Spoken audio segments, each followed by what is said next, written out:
अचानक ही उस बूढ़ी औरत की ओर देखते हुए पुष्कर को फिर से अपने शरीर में बदलाव की वही तरंग महसूस होने लगी जो कुछ देर पहले बाथरूम में हो रही थी। ओह स्वीट हार्ट, तुम मुझे इतनी जल्दी छोड़कर नहीं जा सकती। पहले मुझे जाना था, अब मैं तुम्हारे बिना कैसे जी पाऊंगा। पुष्कर के कानों में उस बूढ़े आदमी के रोने की आवाज पड़ रही थी। पुष्कर ने दबी हुई आवाज में खुद से कहा, कहां हो तुम?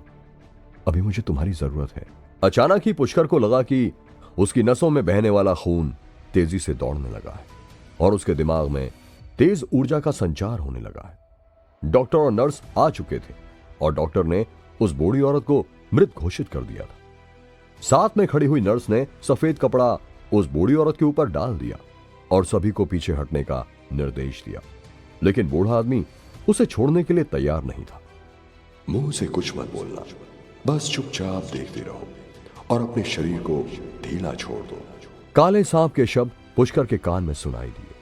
अचानक ही पुष्कर आगे बढ़ा और उसने उस बूढ़ी औरत के चेहरे से सफेद कपड़ा हटा दिया और उसकी नब्ज पकड़कर देखने लगा। अरे कौन है ये लड़का? ये पागल है क्या? वो औरत मर चुकी है, डॉक्टर ने चिल्लाते हुए कहा। उसने अपने साथियों को इशारा किया और पुष्कर को एक और हटाने के लिए कहा, लेकिन पुष्कर के कानों में किसी और की कोई भी आवाज नहीं पड़ रही थी।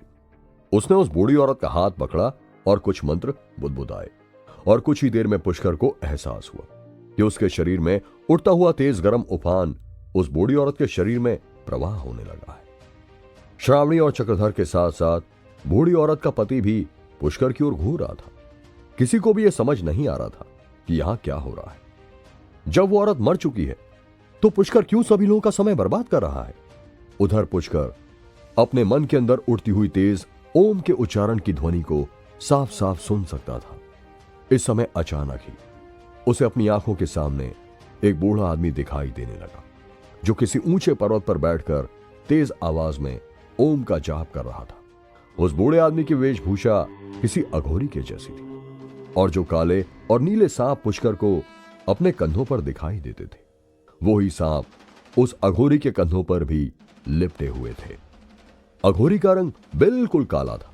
उसके गले में रुद्राक्ष की बड़ी सी माला थी और बड़ी बड़ी दाढ़ी ने उसके पूरे चेहरे को ढका हुआ था। पुष्कर को लगातार अपने कानों में उस अघोरी के द्वारा बोले जा रहे मंत्र सुनाई पड़ रहे थे। फिर अचानक ही अघोरी के गले में लिपटे हुए सांप ने तेज फुंकार मारी और उधर घबराते हुए पुष्कर ने आंखें खोल दी। पुष्कर ने देखा कि बूढ़ी औरत की सांसें लौट आई और उसके मुंह से तेज खून की उल्टी हुई है। वो बूढ़ी औरत जो कुछ समय पहले अपनी सांसें छोड़ चुकी थी, वो उठकर बुरी तरह खांस रही थी। ये तो चमत्कार है, ये कैसे हो सकता है? आसपास खड़े सभी लोग, यहां तक कि डॉक्टर और उसके साथ आई हुई नर्स भी अचंभित थी। उन्हें समझ ही नहीं आ रहा था कि अचानक ही एक मरी हुई औरत जिंदा कैसे हो सकती है। ओह, तुम जिंदा हो गई स्वीट हार्ट। छोटे बच्चे, मैं तुम्हारा ये एहसान जिंदगी भर नहीं भूलूंगा। तुमने ये कैसे किया? मैं और मेरा परिवार आज से तुम्हारे एहसानमंद हैं। बूढ़ा आदमी लगातार अपनी बीवी से लिपटकर रोते हुए पुष्कर से ये सभी बातें कह रहा था। उधर चक्रधर और श्रावणी को भी यकीन नहीं आ रहा था कि कुछ समय पहले मौत के मुंह में जा चुकी औरत को पुष्कर ने वापस से जिंदा कर दिया है। लेकिन पुष्कर के दिमाग में कुछ और ही चल रहा था। उसे उस अघोरी बाबा की शक्ल धुंधली धुंधली सी याद आ रही थी, जिसे उसने कुछ ही देर पहले अपने मन के अंदर देखा था। बेशक यहां मौजूद लोगों की नजरों में यह कारनामा पुष्कर ने किया था, मगर पुष्कर को मालूम था कि यह उसका नहीं बल्कि उसी बाबा की करामात है जो उसे अपने अंदर दिखाई दिए थे। उफ, उन बाबा का चेहरा और वो सांप कितने डरावने थे। वो कौन है? यही बातें सोचते हुए पुष्कर चक्रधर के रेस्टोरेंट से बाहर निकल गया और सड़क पर चलते हुए आगे बढ़ गया। उसने पलटकर श्रावणी को भी नहीं देखा था। उधर कॉम्प्लेक्स के अंदर बूढ़े आदमी के परिवार के लोग पहुंच चुके थे। कॉम्प्लेक्स के बाहर गाड़ियों की लाइन लग चुकी थी और उनके अंदर से बूढ़े आदमी के परिवार के लोग और बहुत से बॉडीगार्ड्स भी बाहर निकलकर तेजी से अंदर की ओर भाग रहे थे। चक्रधर और उसके साथी डरे सहमे से एक कोने में खड़े हुए थे। तभी चक्रधर को सामने एक लंबा चौड़ा आदमी दिखाई दिया जिसने महंगा सूट पहना हुआ था और उसकी महंगी घड़ी दूर से ही चमक रही थी। चक्रधर उस आदमी को पहचानता था। वो तेजी से आगे बढ़ते हुए उस आदमी के नजदीक पहुंच गया और सिर झुकाकर उसका अभिवादन करते हुए बोला, सर आप यहां? चक्रधर की आवाज में डर साफ साफ दिखाई पड़ रहा था। वो कहां है? मिस्टर सिंघानिया ने चक्रधर से पूछा। कौन सर? आप किसके बारे में बात कर रहे हैं? चक्रधर ने डरते हुए सिंघानिया से पूछा। लेकिन जितनी जल्दी चक्रधर ने अपनी बात खत्म की थी, उतनी ही तेजी से उसके गाल पर एक जोरदार तमाचा पड़ चुका था। थप्पड़ के बाद चक्रधर की हिम्मत नहीं थी कि वो उसके आगे मिस्टर सिंघानिया से कोई और सवाल पूछ सके। और हां, थप्पड़ पड़ते ही चक्रधर को यह भी समझ आ गया था कि मिस्टर सिंघानिया किसके बारे में पूछ रहे हैं। इसलिए उसने उस कैबिन की ओर इशारा किया जहां वो बूढ़ा आदमी और उसकी बीवी मौजूद थे। मिस्टर आनंद महेंद्रू, अब कैसी तबीयत है मिसेस महेंद्रू की? सिंघानिया ने कैबिन में पहुंचते ही सामने बैठे हुए बूढ़े आदमी से पूछा। ओह गॉड, क्या ये बूढ़ा couple mister and Mrs Mahendru है? सिंघानिया की बात सुनते ही चक्रधर और उसके साथियों के होश उड़ गए थे। उन्होंने कभी सपने में भी नहीं सोचा था कि इस समय उनके रेस्टोरेंट में शहर के इतने बड़े रईस और उनकी पत्नी मौजूद थे। और अभी अभी जिस बूढ़ी औरत की जान पुष्कर ने बचाई थी वो और कोई नहीं बल्कि मिसेस महेंद्रू थी। तभी अचानक एक और सूट बूट पहने हुए मध्यम उम्र का आदमी, जिसके साथ एक बहुत ही सुंदर लड़की भी थी, वो सभी तेजी से उस कैबिन की ओर दौड़ते हुए आए। रेस्टोरेंट के अंदर लोगों का तांता लग चुका था। बहुत से बॉडीगार्ड जो कि ब्लैक सूट में थे, वो सभी रेस्टोरेंट के अंदर आ चुके थे। उधर पुष्कर सड़क के रास्ते चलते हुए एक सुनसान जगह पर पहुंच चुका था, जहां एक शांत झील थी और लोगों का आना जाना ना के बराबर था। पुष्कर को अभी भी धुंधली सी अघोरी बाबा की शक्ल याद आ रही थी, जो उसने कुछ ही समय पहले बूढ़ी औरत को ठीक करते समय देखी थी। और उसके द्वारा बोला जा रहा ओम मंत्र का जाप अभी तक पुष्कर के कानों में गूंज रहा था। यह मंत्र और जाप ठीक वैसा ही था जैसे कभी बचपन में पुष्कर को उसकी मां ने सिखाया था। पुष्कर झील के किनारे शांति से बैठ गया और फिर जैसे ही उसने आंखें बंद की तो फिर से उसे वही काले और नीले रंग के जहरीले सांप दिखाई देने लगे थे। पुष्कर ने ध्यान लगाना शुरू करते ही ओम का उच्चारण शुरू कर दिया था।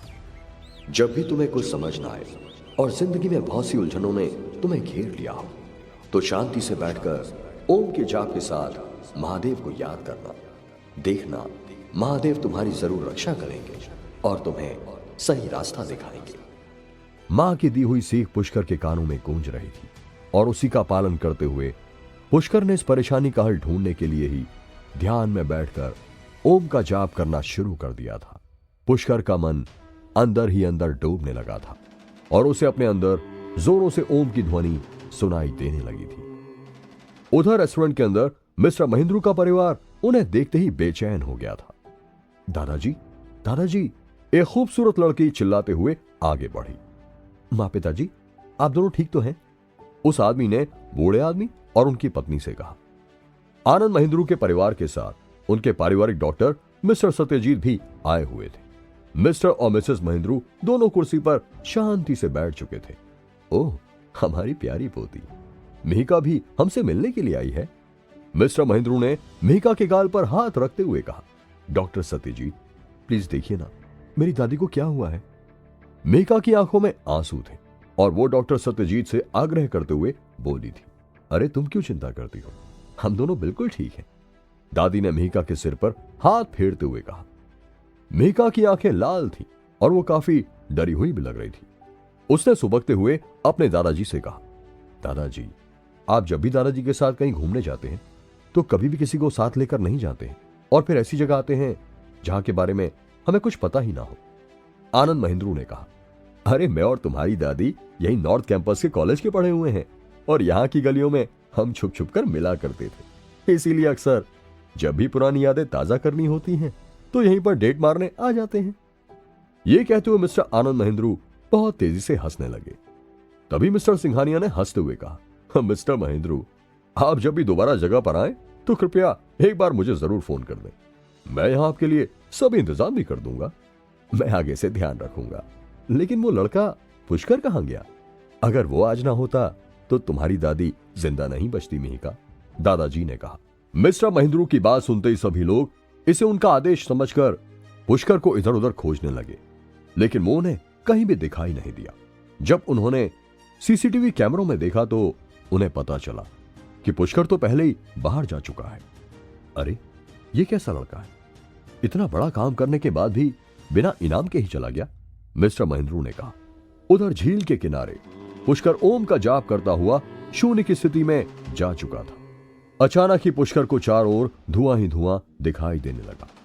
ठंडी ठंडी सर्द हवाएं चल रही थी और तभी उसे एक ऊंचे बर्फीले पर्वत पर बैठा हुआ वही अघोरी दिखाई दिया जो उसे बूढ़ी औरत को ठीक करते हुए दिखाई दिया था। उसके चारों ओर भयंकर काले और नीले रंग के सैकड़ों सांप दिखाई दे रहे थे जो समय समय पर फुंकार मार रहे थे। अघोरी की आंखें बंद थी और वो बेहद ही सटीक और साफ आवाज में ओम का जाप कर रहा था। उसके काले काले लंबे बाल जटाओं की तरह आपस में उलझे हुए थे और उसके गले में रुद्राक्ष की बड़ी सी माला पुष्कर को साफ साफ दिखाई दे रही थी। धीरे धीरे पुष्कर अपने मन में अंदर की ओर झांकते हुए आगे बढ़ने लगा था।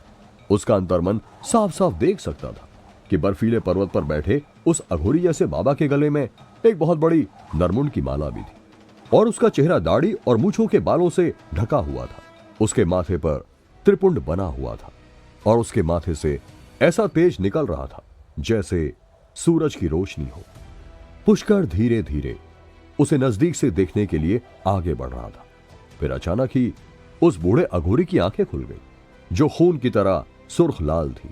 उसकी लाल लाल बड़ी बड़ी आंखें देखकर पुष्कर बुरी तरह डर गया और उसका ध्यान टूट गया। सुबह हो चुकी थी। पुष्कर ने अपने शरीर की धूल हटाने के लिए जल्दी से कपड़े उतारे और सामने झील में छलांग लगा दी। कुछ देर बाद जब पुष्कर अच्छे से नहा चुका था तो वो झील से बाहर निकल आया और जैसे ही पुष्कर किनारे पर आकर अपने कपड़े पहनने वाला था तभी उसे झील के सामने से जाने वाली सड़क पर एक लड़की दिखाई दी। पुष्कर ने ध्यान से देखा तो वो लड़की उसी की ओर देख रही थी। उस लड़की को देखकर पुष्कर एक बार के लिए चौंक गया था क्योंकि उसे बिल्कुल भी अंदाजा नहीं था कि कोई इस तरह की सुनसान जगह पर भी आ सकता है। पुष्कर ने जल्दी से अपने कपड़े पहन लिए और वो धीरे धीरे उस लड़की की ओर बढ़ने लगा, लेकिन तभी उसे एक तेज कार की आवाज सुनाई दी और उसके बाद एक गोली की आवाज, जिसे सुनते ही पुष्कर के पांव जहां थे वहीं के वहीं रुक गए। क्या पुष्कर उस लड़की को बचा पाएगा? कौन था वो आदमी जिसने उस लड़की पर गोली चलाई थी? जानने के लिए सुनते रहिए ये एक्साइटिंग कहानी सिर्फ पॉकेट एफएम पर।